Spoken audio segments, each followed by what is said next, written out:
hearts, it counts them all. A team of hearts with plans to share. For every soul we're standing there. It's in the ballot, it's in our hands. Together we rise and take a stand.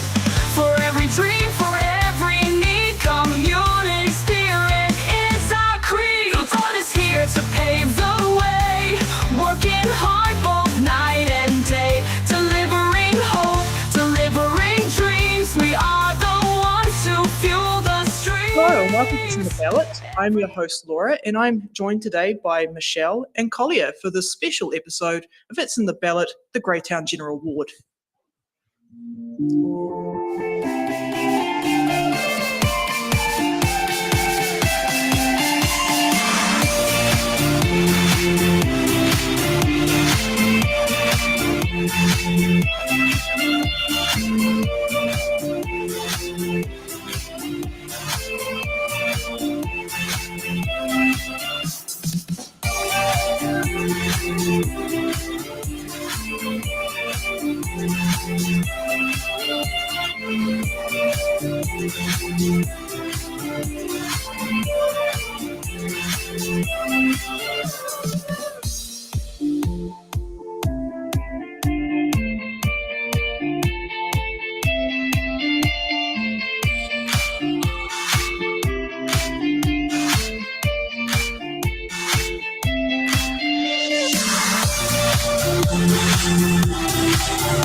And welcome back, ladies and gentlemen. So the way how we're going to do this today is that I'm going to be pulling questions out of the box and both candidates are going to answer the questions.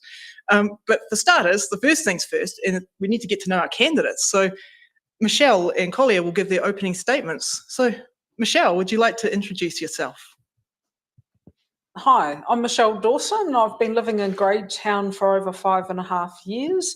I would really like to hope that I can help council make some of the really tough decisions that are coming up, and not only provide some transparency, but actually help communicate to our community what's going on, because it's actually vital to us all. And Collier, would you like to introduce yourself? Hi, I'm Collier Isaacs, standing for council, obviously. I've actually been living in the Wairarapa for almost 20 years. We brought my family over here, or our family over here from Greytown, from Wellington, way back whenever that was. They've been to school here. They've been involved in all sorts of sporting activities, and I think they've really enjoyed their time. From me personally, I've been involved in the primary sector all my working life. Those roles have ranged from marketing, through quality assurance, through science, a whole range of things. I've had positions from chief executive through to director, and some of the budgets I've had to manage have been in excess of 150 million over 7 years, and I'm currently a director on an orcharding company. We've got $100 million worth of assets. I think in terms of actually making democracy work, it's a team sport. And really what we need to be focusing on around here is how we come up with better plans collectively to deliver on the things that the Greytown region or South Wairarapa region needs. And that all comes down to basically having consulting with the community, working with the community, coming up with a plan in a transparent fashion, and then delivering on that plan in an accountable fashion. Thank you. Thank you. Alrighty, so you both ready to answer some questions? Sure are. Fantastic. All right, let's find out which one we've got first. Okay, so we're starting off with V for victory. Just go to V. Right. Okay, so what's your vision for making Greytown and South Wairarapa towns vibrant, safe, and attractive places for families and businesses? Starting with you, Michelle. I think connections in the community are really, really important. We've got lots of different groups. We've got sporting groups, we've got school groups, we've got a lot of older residents, we've got people that are moving into Greytown because they really love it, but we've actually got to find ways for people to connect together for the wider part of to the benefit of Greytown.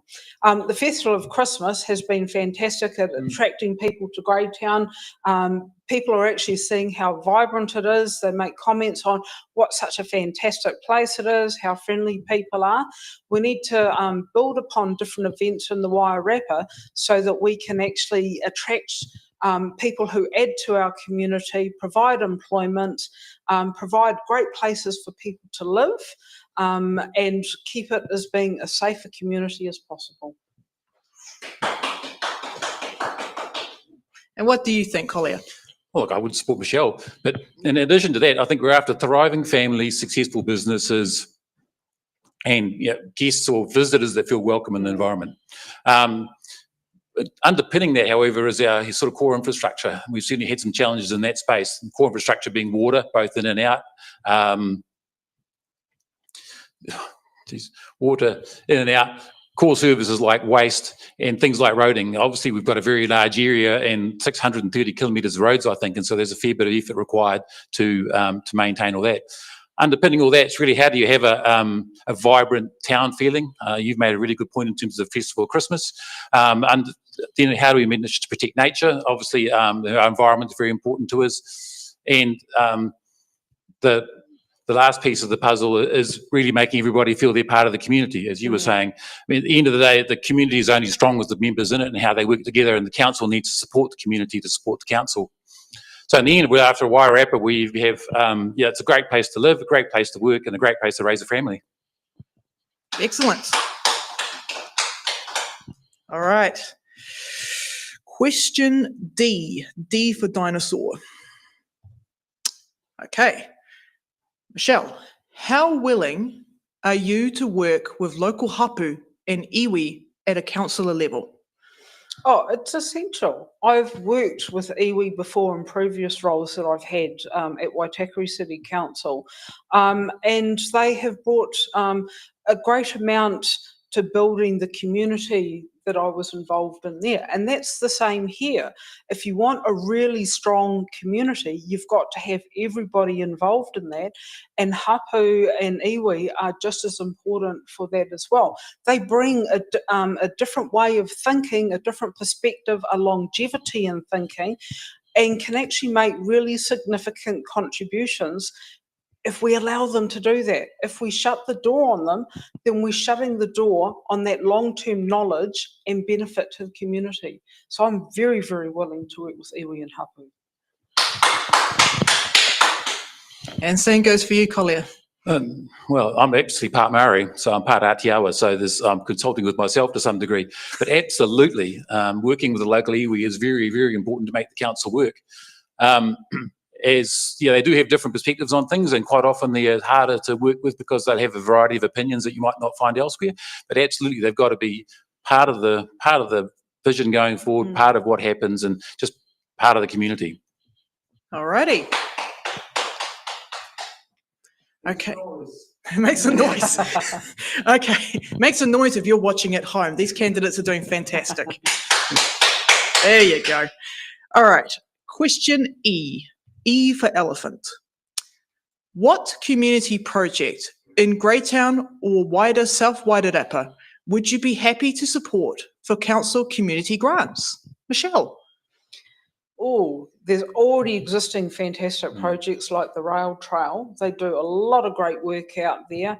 You've got your lines and Rotary, but I would actually really like to see some really on-the-ground initiatives get started in the Greytown community.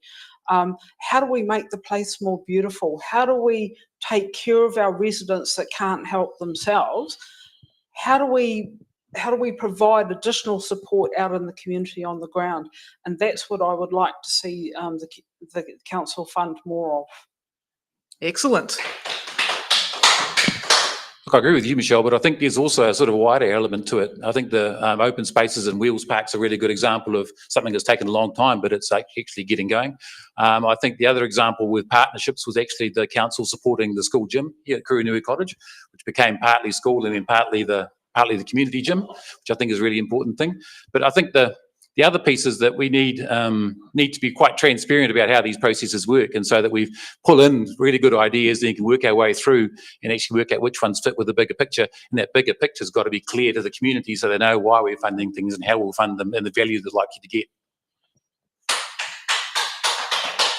All right, some excellent answers right there.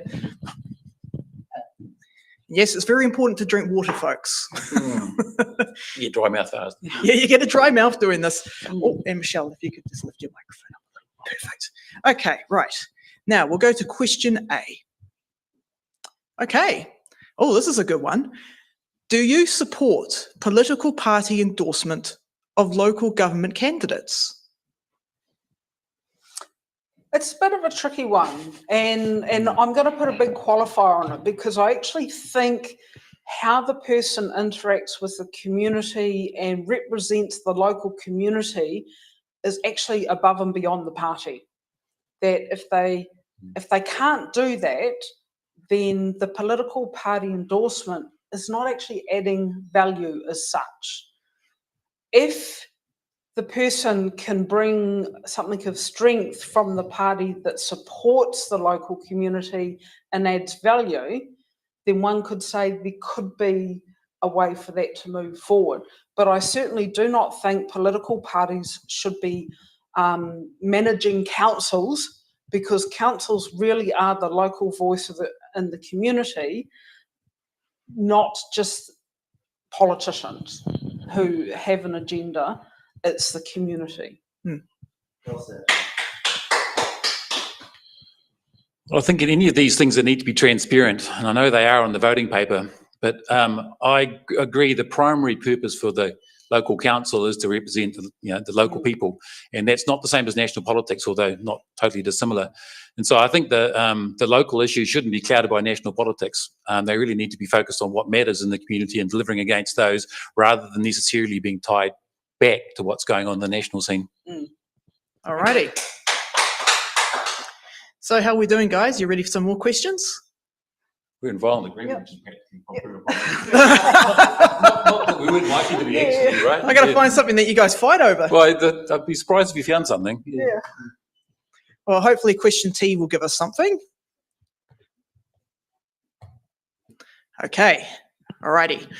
How would you balance long-term asset renewal, for example, pipes, roads, water, with keeping rates manageable? Starting with you, Michelle. Yeah, it is a very, very big challenge. It really, really is. And out of any of the questions, I would say this is Greytown's question of the election. And it's not just the question of the election, but for the council that actually does get elected, how on earth they're going to do this? Because at the moment, rates are unmanageable for most ratepayers, significantly unmanageable. Now, we have a significant amount of asset upgrade that really, really needs to be done. And I think as an organisation, I had a look at what our debt levels were against what is allowed, against our revenue. We seem to be at the very, very low end. And I think we're actually going to have to make some really big financial decisions for the future, because these decisions haven't been made enough in the past. And part of that is really going to be, how do we leverage debt for the best so that it's affordable today, but we actually achieve those infrastructure outcomes we all know really need to be put into place. We can't keep putting it off. We can't keep putting the rates up to such a high level every year. Otherwise, the community itself will get bankrupt. We've got to find what the balance is. And I think if we have some very smart asset management people in place and debt management, we actually look at, but like your house, how do you put it, how do you buy your house with the mortgage? You've got to make sure it's affordable, but at the same time, it's a big debt for the household, but it's affordable for the household because you've got to have somewhere to live. Greytown and South Wairarapa is in the same position. We need these assets to be put in place and fix some of these big issues that we've got, but we've also got to make sure we can afford the bill month after month after month, because we're all in this for the long long term. It's the long game that we're playing, and that's what we've actually got to remember, that none of this is going to be solved tomorrow. None of it is going to be paid for all tomorrow, but how do we find that balance? And that, as the next council, I think is going to be the biggest challenge. Yeah, I'd agree it's going to be a challenge, because we've really kicked this can down the road for a number of years. Had low rate increases. I'm going back quite a while because I've been here for 20 years. And we thought that was all was well. But what we didn't really understand is underneath our feet, things were not as well as they should have been. To be fair, it's no different to Wellington. It's the same issue there. But we are going to have to take a hard look at actually what we think our priorities are, and how we actually work out what we need to fund going forward in order to make these systems actually work, because you can't not have the fundamentals like, pipes and roads not actually work. So I think that, as you were saying, I think the council is going to have to make some hard calls about actually what it prioritises, what it can afford to fund in order to balance the books on this. You make a good point about debt. My reading of it says that we're not overly indebted either, and I think you can afford to put borrowed money into these sort of assets because they're a longer term. You don't want to be borrowing money to mow the lawn, so to speak. No. But you also need to consider that over time it's going to take more to upgrade them, and so we really need to consider how we put funds aside over time, depreciation, so that you've actually got money in the kitty going forward to fund these things and keep them maintained, so we don't wind up going off a cliff as we have done at the moment. Alrighty, before I ask the next question, Nick, would you be able to turn Michelle's microphone up a little bit? You're going to have to do it. Oh, okay, I'm going to have to do it on my end. Yeah, you're right. If there's an issue, this is it, right? And it doesn't really change much when you send it to the regional territory. We still got to pay for it. And what's it, 6,300? Cool. Oh, hello. Yes, much that's better. sounding better. Yes, that's going to sound a lot Okay. better. Yeah, that's all right. Don't worry, we'll edit that. We'll edit that out. Okay.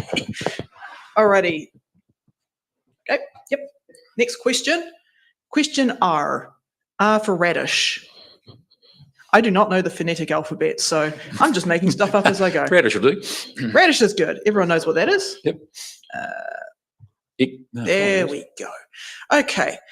How will you hold council organisations like water services accountable for performance and spending? So looking at previous examples during my time at Auckland Council and Wairarapa City Council, contracts with council with performance measurements in them is actually really, really important, because a contract actually outlines the agreement right up the front. Everybody knows what it's being worked towards.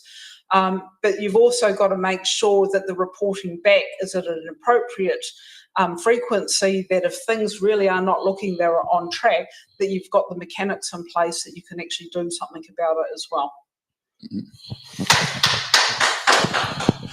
Yep, you've got to be absolutely clear about what the expectations are, what the outcomes you're seeking are. You then need a solid plan to make sure that you understand what the actions and what the costs will be, and then you need to hold the people accountable to that plan.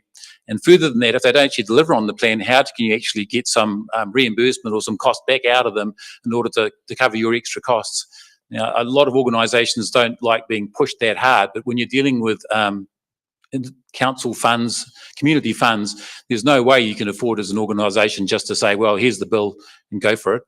So it's all about having a plan, having a costed plan, and making sure the organisation delivering against it is accountable for it. And if they fail, there's costs. Nick, you have to tell me which line is which, just so I can. What issues do happen from time? Okay. How are we doing for questions? Would you like to do some more, or? Oh, do a couple more. Yep, do a couple more. Excellent. Okay. It's Question. strange, isn't it? Question F. F for Ferrari. Yeah. F for fruit. Yes. Yes. I had a bit of a search for information about community gardens in Greytown and actually couldn't find anything.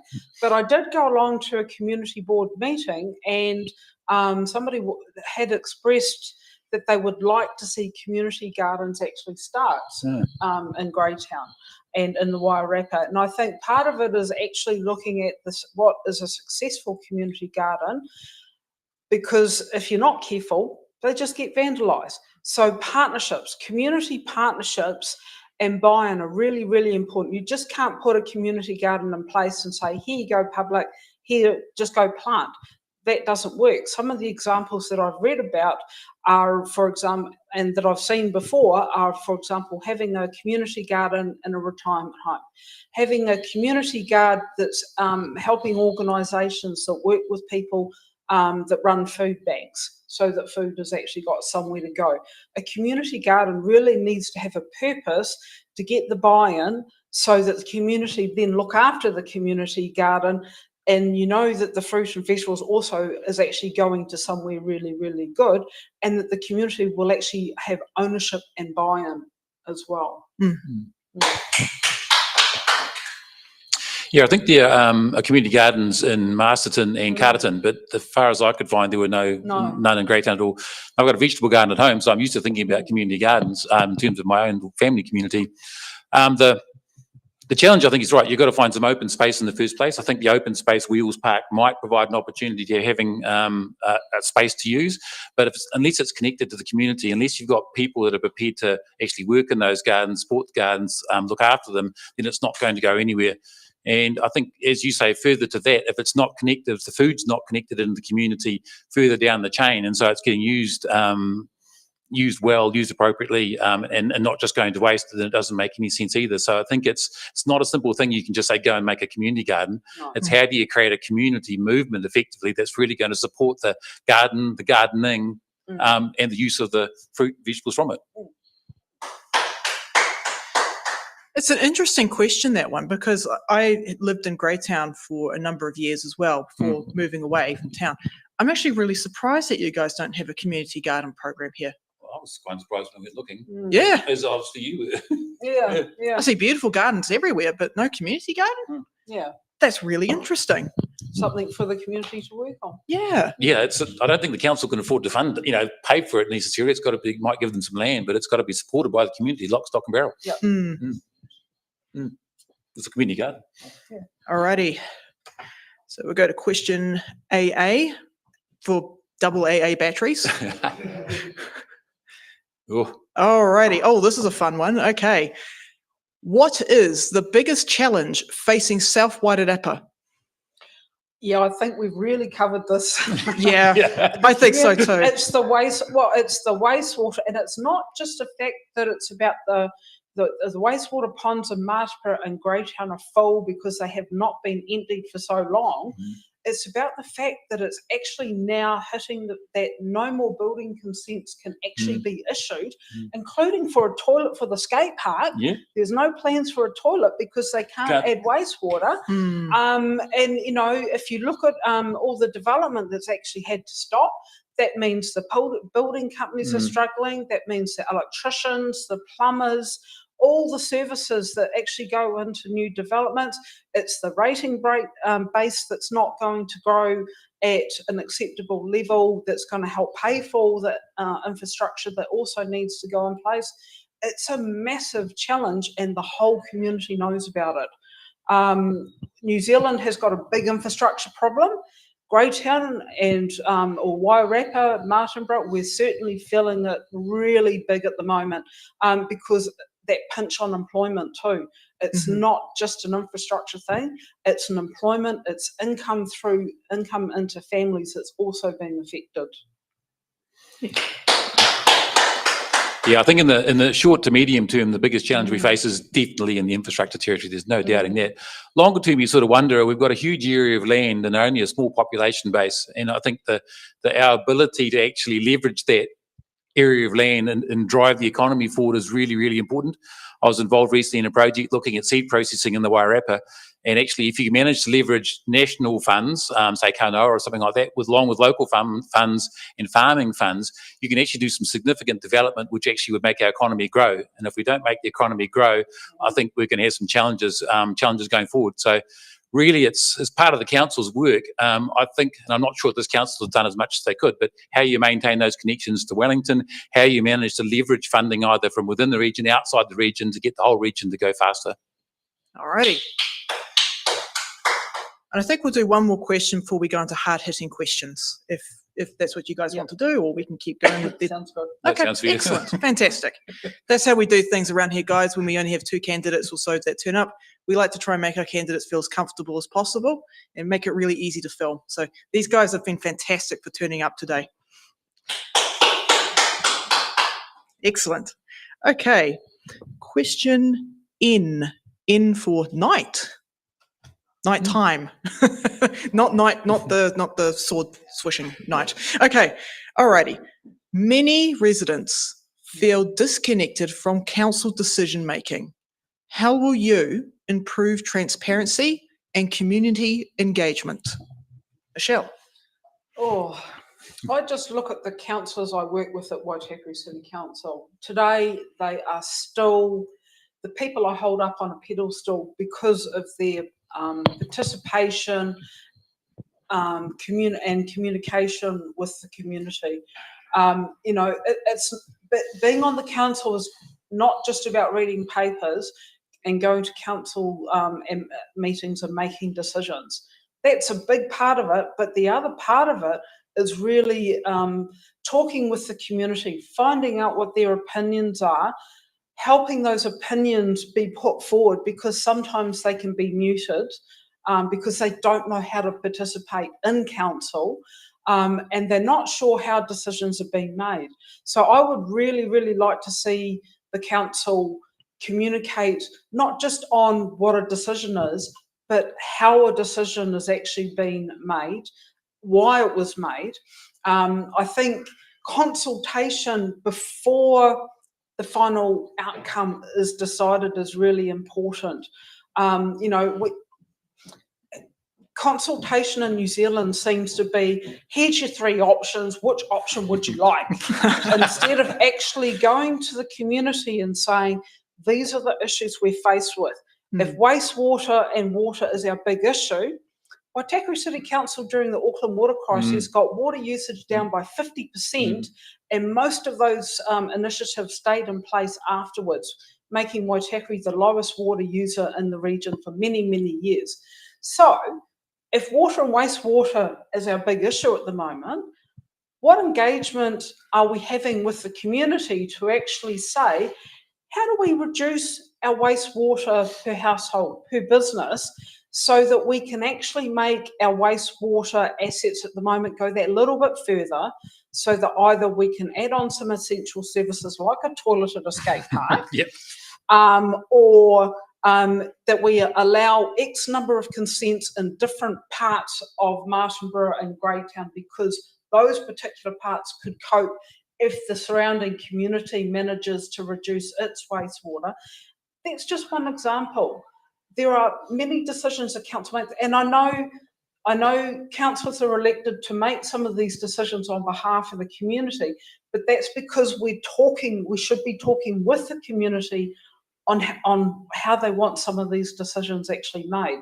So really, there's the amount of time that we should be spending reading those papers, making those decisions, but there should also be the amount of time that we're actually out in the community, actually asking on opinions. These are the decisions that are coming up for the council that are really important. What do you think needs to happen? You're the ratepayer, you're providing the money to the council, your opinion actually really matters. What can we do? Is there something that the council hadn't thought about that maybe it might seem like it's coming from out of nowhere, but really, if you actually take the time to look at it, there's actually a grain of truth to it. How do we actually build that into the decision making as well? Yeah, good point. I mean, there seems to be consultation processes up the wazoo that are buried in the way the councils, not just this one, but most councils do things. And for some reason, they don't seem to be too effective. I suspect it's because they're not really focused on how the community works and how you actually get alongside a community to get feedback. It's obviously a two-way street. If you can't manage to communicate with the community, you don't know what they're thinking and where they might be going, and therefore you can't be transparent. In terms of running businesses, I think that and this is sort of like a big business in many ways. You can't engage staff without having a shared vision about where you might be going in your business. And then once you've got a shared vision, that allows people to actually get on with work and how things may work. And so they can actually understand the linkages between where the community wants to go, where what's happening in order to take the community there, and actually why the decisions are being made the way they are. So it's not just about transparency on decisions, it's about understanding the whole process from the why, how, through to actually what's delivered in the end. So I think we need to have a really good look at how these processes work, and we need to have no doubt, probably a large conversation with the community about saying, if this is the current process, how can we actually do something that's better than our current processes to make sure that our decisions are clear, transparent, and we remain accountable. I guess I do have a bit of an add-on question. This is something that's been an issue for this show, is rural engagement. Yeah. From experience, Collier, because you work in the primary sector, what do you think is the best way to connect with rural ratepayers? Yeah, it's a good point. I spent a long time working in the deer industry, and if you wanted to connect with deer farmers, for example, then you had to go and visit them. So I spent a large amount of my time in deer sheds in Southland and Te Anau and Waikato, all over the place, talking to farmers. And that was very much about the same as I was saying before. It's about, actually, what do you guys want out of your deer industry? You know, what works for you, and how can we make it work? Which just mirrors what you were saying in terms of this process. And so I think it's most of the time when it comes to the rural community, it's be prepared to get off your butt, get out there and actually talk to them in places that are relevant to them, not expect them to come into Martinborough or in Greytown to have a conversation. But yeah, and I think the other thing with the rural community, they actually live in a value chain. You know, so there's the farmers, then there's the processor marketers, and then out into the marketplace. And so not only do you need to consider them as farmers, you need to understand that whole value chain they're in. So quite often you spend time talking to processors and marketers and what have you, and input suppliers as well. But key to it, get out there, meet them in their spot where it matters, and at a time that matters to them. And what do you think, Michelle? Oh, 100% agree. It's actually getting out there to their place and actually talking with them. You know, you look at rural communities, they do get together, they have their own social networks. Yes. And you know, you've got to be open to stepping outside your comfort zone and talking with them and learning their lingo as well, and learning what their priorities are, because you know they may have different priorities, they may have some that are the same, but if you don't ask, you don't know. Sorry, it's actually, when you think about it, it's all about listening, not talking. Because you ask a question, then you say, right, what do you think about this? And then take all the input back. It's not about saying, oh, this is how it should go. It's about how do you think it would work? How would it work best for you guys? Yeah. So more what we call kanohi ki te kanohi, face-to-face consultation with the farmers. Yep. Excellent. Not cutting the plan, here it is, and you've got to do it. Yep. All right. So with that, we're going to go into hard-hitting questions.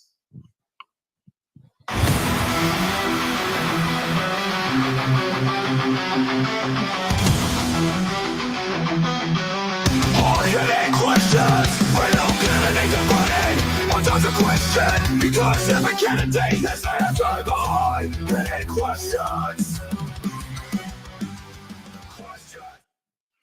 And rest assured, folks, ladies and gentlemen at home, I will not be shouting at the candidates. Okay, with that said, we'll get into hard-hitting question number 1. There are 3 hard-hitting questions in total. Okay. Do you think South Wairarapa District Council is doing enough in terms of wastewater treatment and disposal? No. I think that was an easy question. Yeah, exactly. And I must say that is actually one of the reasons why I decided to stand in the first place is, you know, as a motel owner, our rates, $15,000 to $16,000 is just for wastewater because we happen to have 16 toilets. The primary school got hit with a $30,000 wastewater bill because of the number of toilets they have.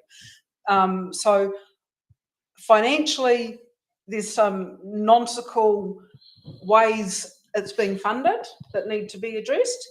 But 2, I haven't, until a post 2 days ago about Martinborough's wastewater pond having some sludge taken out of it.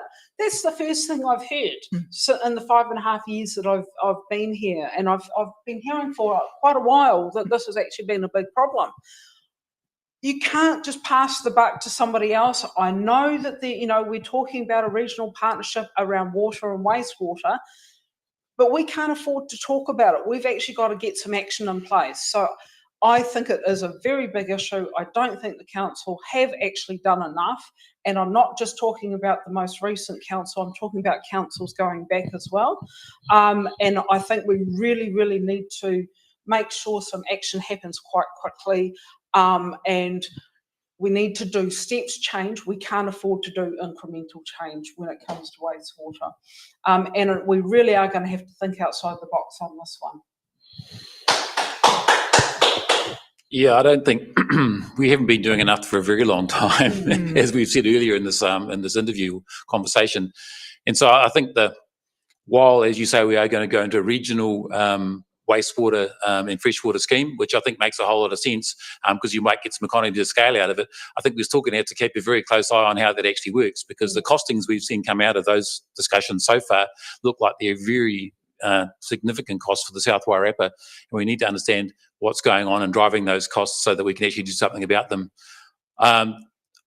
Internationally, you see lots of other options in dealing with wastewater. I, for my sins, at one stage was working with a dairy farm, and we put a biodigester on it. So we were running the dairy waste through the biodigester and generated electricity. So there are other options that can be thought about to actually utilise these waste streams. But I think if we simply use what we've always used and expect to get a different outcome, I don't think we will.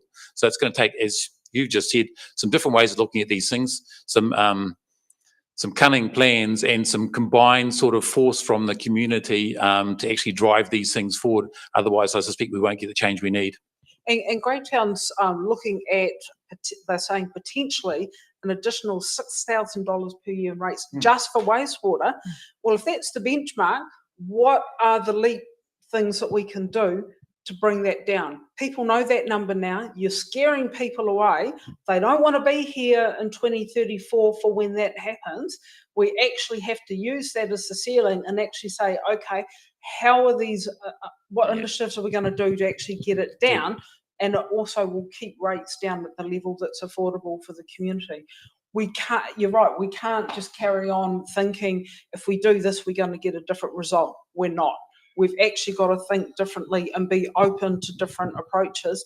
And there's a lot of knowledge out of the community if we actually open up the question as well. Alrighty, hard-hitting question number 2. Oh, okay. We have a guest and we've got another guest. Okay, I'll continue to ask the question. Are you comfortable with the way South Wairarapa District Council manages its debt position? I made sure I had a look at this over the last couple of days, and this is where I was really surprised how low the debt level is for South Wairarapa for the District Council. And I think, that, as I mentioned before, given all the challenges we've got with infrastructure, and especially wastewater, we really have to look at how do we leverage debt so that we make it affordable for this and the next generation to be able to deal with all these infrastructure problems, because cash up front is not going to work. People cannot afford the rate increases for that to happen. Therefore, we have to have sensible debt management so that we can leverage debt so that we can actually pay for some of this infrastructure that needs to be put in place now to fix some of the critical issues. Things that should have been done generations ago are now having to be dealt with. Well, we're not going to be the one generation that can afford to pay for it, but we can be the generation that does something about it, but also make sure that it's affordable as the community has to pay for it in the future. I'm not saying that we overarch on what our debt position should be, but I think there are some ways that we can do it a lot smarter, and we shouldn't just pay off all our debt because it looks really good in the books when we've got all these other issues that we've got to deal with. And as I did say before, when we've, by stopping all the consent work, we're stopping all the income to the developers, the builders, the plumbers, the electrician. That's money that's not going home, and that's activities and food for the community. So it's not just about debt. It's actually how you leverage it. Mm. Oh, I think we've missed our Missed the cue. Go ahead. You're right. When I did my quick bit of research on the council's debt levels, they seem to be manageable. They're certainly not up at the ceiling. If you look around New Zealand at the various levels of debt in the other councils, they're significantly higher than Greytown on a per capita basis. Having said that, you can't afford to just run debt up willy-nilly, because at the end you've got to pay the interest on it. But you do need to be able to use it wisely to bridge gaps that you couldn't bridge otherwise, because certainly often you need to actually have operational systems, wastewater now, and you can't afford to raise the levies, so raise the rates in order to fund it right now, so you might have to borrow some to bridge that gap. But in bridging that gap, you need to be conscious of the fact that you can't leave the debt up forever, because in the end, if you keep paying for things with debt, all you'll do is increase your debt level, which will gradually, quite quickly, probably become quite unsustainable. So it is about how you balance up the debt to smooth over the humps and the hollows, and how you make sure that if you're using debt, that you're doing it in a way that actually is going to support the growth of the economy, rather than just funding basic activities which aren't going to support the economy at all. Alrighty. Now for the last question. Hope it's a good one. Oh, here we go. What is your position on retaining the South Wairarapa District Councils, Te Karu o Te Ika o Maui Māori Ward, and the Greater Wellington Regional Councils, Te Upuko o Te Ika o Maui Māori constituency, and why do you hold that position? I believe they should stay in place. As I mentioned before, I've seen the benefit to the community by having a longer perspective come through from iwi and hapu, through decisions, through the local knowledge that they have that not everybody can understand, can share, and it can be of great benefit. I know too from talking with iwi elsewhere that they can actually find it quite hard to be able to respond to all these requests for their knowledge and their experience and their opinions. This is one way that they can afford to do it, that we can make sure that representation and that knowledge and that perspective is actually provided in decisions and guidance together through council. Mm-hmm. Hi, Nick. So sorry. We thought you were going to clap. There we go. Absolutely. The actual council position should be maintained. There's no question in my mind about that. We signed up, well, we went around and we signed up to it, but we signed up to a treaty many, many years ago, which basically provided for us to work with Maori on an ongoing basis, and providing solid ways of actually making that work, like council seats, is a great way of actually doing it. If, however, the voting public decides they don't want those council seats, it's not going to change the way we actually work with iwi, because we need them either through their standing committee or just working with them in the community to make sure that we're well and truly connected to what their concerns are, what their needs are, and how we might drive or support those going forward, because they are part of the community. I guess there's one question that I've always wanted to kind of figure out, find the answer to here, being South Wairarapa. What do you guys think of what's happening down Ngāwi with the paper road? Is this online or offline? I put a submission in on that, that I'm against a bylaw closing it. I think there are other ways. Again, we talked about community engagement. Yep. I think there are other ways to achieve those objectives through community engagement. And I'm talking about the wide users and they said that the high number outside of the region that actually responded to that. Well, those are also people that actually come in. So they are also part of the community that we can engage with and have participation with to actually look after that paper road. It's quite, when you look at the pictures that they put on TV, it's quite telling too with the erosion that's taken place, and that the paper road itself is actually disappearing in parts as well. but it actually does show that there is a lot of passion around it. Oh, yes. If you close it off, my husband's on a wheelchair, so I'm very passionate about accessibility. If you close the paper road to pedestrians, to bikes, actually to vehicles as well, then you're removing anybody in a wheelchair, somebody who uses a walker, somebody who uses a walking stick, anybody that has mobility issues. Suddenly that part of the coast is completely cut off. They don't even have the option to think about whether they want to go or not. You know, expecting everybody to be able to climb over a hill is unrealistic. What ways can we engage? And I did actually, as part of a Facebook message, I did actually ask the question, so what of engagement have you done before this? And the response I got back was, this is our engagement. I'm sorry, that's not community engagement. Making a decision and saying this is the option, yes or no, that is not community engagement.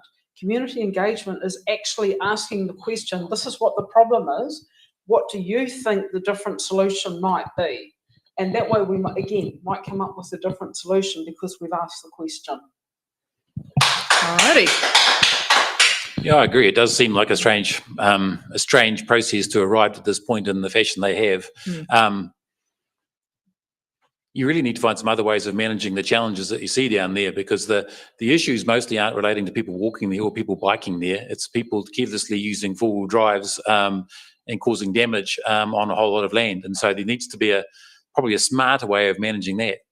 And I agree with you, the process should have really started before that, with the users of that area working out what they were needed and how that could be worked out, rather than deciding that actually we're just going to come up with a bylaw to stop access. So I understand iwi being really annoyed because it is actually making a mess of their land, and that somehow needs to be managed, but I'm not sure this is the best way to manage it.